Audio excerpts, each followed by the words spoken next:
சரவண பூந்தடத்தில் ஆறு மதலையாய் உதித்தவனாம் அரவணைத்தாள் கௌரி.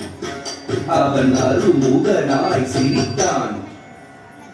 சரவண பூந்தடத்தில் ஆறு மதலையாய் உதித்தவனா.